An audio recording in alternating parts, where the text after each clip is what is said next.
कि आज बहुत दिनों के बाद मैं अपने सेब के बगीचे में आया हूँ। और जैसा कि मैं देख रहा हूँ, मैं जो ये 3 साल पहले एक पहल शुरू की थी, आज वो एक सक्सेस की ओर बढ़ रही है। हमारे फ्रूटिंग के लिए तैयार है। जो एप्पल के पेड़ है, बस इसमें ये एक कमी छूट गई है, इसमें कलम लगाना भी बाकी है। हम एक बार जो सेब की जड़ों को मजबूत कर रहे हैं, जैसे ये पौधा है, इस पे हम गोल्डन एप्पल लगाएंगे। और इसके जो कलम है, हम ऑर्डर भी कर चुके हैं। हमने कश्मीर से इसकी ऑर्डर करवाए हैं।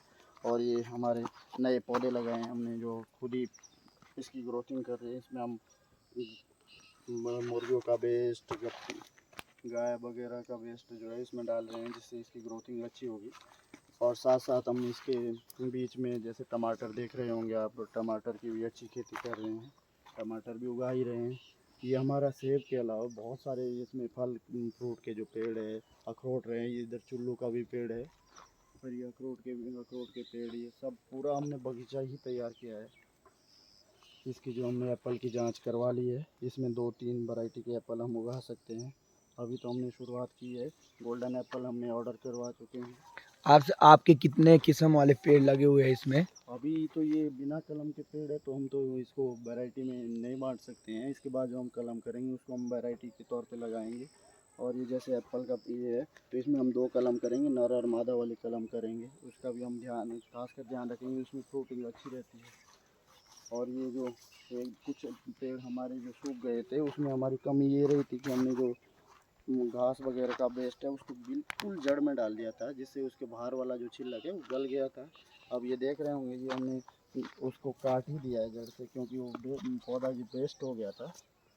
और अब हम ऐसी गलती दोबारा दोहराएंगे नहीं, क्योंकि हम आपने हमारी फिर इसको भी काम पे लगाया है, जो ये वेस्टेज हो गया था तो सेब का? ये इसके हम एक लकड़ी के तौर पे, टमाटर के झाम के तौर पे यूज़ कर रहे हैं, क्योंकि ये अब दोबारा ग्रोथ नहीं करता है। इसमें छोटे छोटे और पौधे पौधे निकल रहे हैं। हो सकता है ये एप्पल दोबारा तैयार हो जाएगा।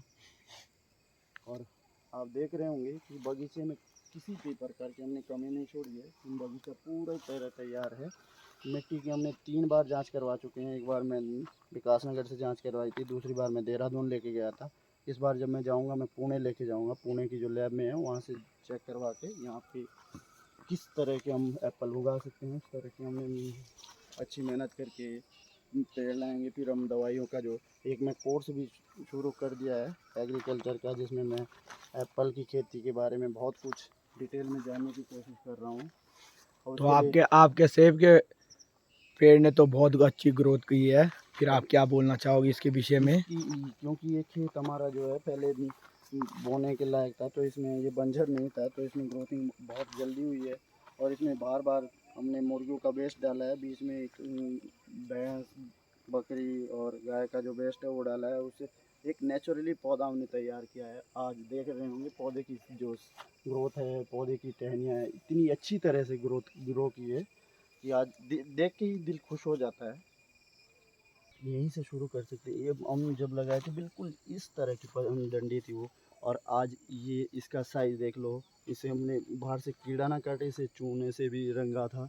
और इसके जो टहनियाँ देख रहे हो आप, कितनी मजबूत टहनियाँ हैं। अगर ये कोई भी आंधी तूफान किसी में भी ये कभी टूटने की कोई संभावना नहीं है। और इतनी घनी टहनियाँ इसमें अगर एप्पल लगेंगे, तो बहुत अच्छी उसकी क्वांटिटी निकलेगी। और अगर गोल्डन एप्पल लगाएंगे तो उसमें तो अलग ही उसका रेट भी सब अलग रहेगा। और उसकी वैरायटी बहुत अच्छी है, जो सबसे लोकप्रिय है। और अभी तो सक्सेस भी रही है, हमारे एरिया में भी गोल्डन एप्पल बहुत सक्सेस रहता है। और दोबारा मैं जब पुणे जाऊंगा, अभी पुणे में की लैब में मिट्टी की जांच करवा रहा हूँ, उसमें भी मैं पूछूंगा कि कौन सी वैरायटी हम यूज़ कर सकते हैं एप्पल की, गोल्डन एप्पल के। क्या उसमें कटिंग की जो प्रोसेस रहेगी वो, उसको भी हम ध्यान में रखेंगे। और साथ साथ जो बीच में हम अपनी खेती करते रहेंगे, जैसे टमाटर है, मिर्च है, लोबिया, बीन, ताकि हमारा जो ये खेत है बंजर नहीं रहे, इसमें नमी बनी रहे। और पौधों की जो जड़ें हैं नीचे फैली है, उसमें भी उससे एक आपने इसे जो ये सेब के पेड़ है, इसके चारों तरफ आपने क्या बना रखा है? ये जो है हमने एक, आजकल गर्मी में सूखा बहुत पड़ गया था, जिससे हमारा पौधे में कमजोरी आ रही थी। और हमने पानी को रोकने के लिए, स्टोर करने के लिए, पानी हम पाइपलाइन से अलग से पानी ला रहे हैं, उसको हमने स्टोर करने के लिए गड्ढे के जैसा बनाया है जिससे पानी कोई ऐसे से बाहर ना जाए, इसी की जड़ों को उसमें मिलता रहे भोजन के तौर पे। और यहाँ के जो हम साइड के पेड़ है साइड में है, ये सब हम हटा के इसमें सब पूरा बगीचा ही बना रहे हैं। और आप बादाम के पेड़ भी हमने लगाए हैं, इधर बादाम के हैं, किलो के पेड़ है। जहाँ तक देखें तो हम यहाँ कम से कम 18-20 किस्म के जो पौधे हैं, नींबू है, पपीता है, आगे अनार के पौधे हैं, सब हर चीज़ की हमने गार्डनिंग की है, क्योंकि ये हमारे घर से बहुत नज़दीक है, तो हम इसकी भी अच्छी तरह से गार्डनिंग कर रहे हैं। और एप्पल में हमारा खासकर फोकस रहेगा, क्योंकि इसके जो पौधे पहली बारी में ग्रो किए, हमें ये ऐसा भरोसा भी नहीं था कि ऐसा पौधा उग सकता है। अब जब पौधा बड़ा हो गया है, अब तो हमें लालच सा हो गया है। और इसका जो सब देख रेख है सब मैंने ही किए। और 3 साल पहले मैंने लगाए थे, आज ये बहुत बड़े ही हो गए हैं, समझो भी फल के लिए तैयार हो गए हैं। इसकी जो अगर फसल तैयार होती है बेचने के लिए, इसकी सब देख रेख मेरे पास होगी। इसका जो ठेकेदार मुंशी सब मैं ही हूँ फिलहाल। अगर इसकी जो ग्रोथिंग है या मैनेजमेंट ज़्यादा हो जाएगा, उसके लिए मैं मुंशी रखूँगा, दीनू तोमर को मुंशी रखता हूँ। तो मैं आपसे एक जानकारी लेना चाहूँगा कि आप बता सकते हो कि जो ये 4-5 पौधे जो सूख गए वो किस कारण सूखे, जब आपने इतनी इसकी रेख देख की है?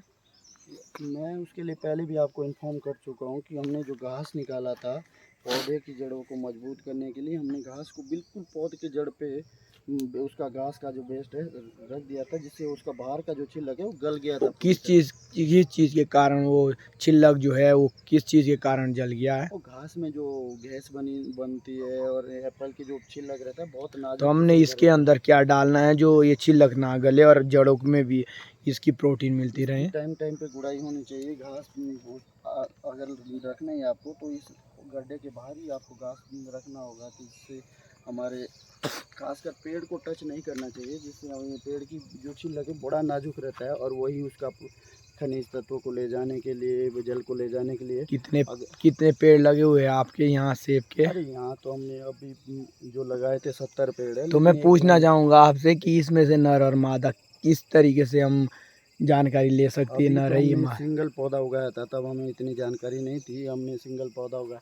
लेकिन जो हम कलम करेंगे उसमें एक नर और मादा की कलम करेंगे। अरे वो तो आप कलम करोगे, पेड़ों से भी पहले ही पता चल जाता है कि ये नर है ये मादा वो तो है। सीधे ने बोले रोक ले वीडियो। आप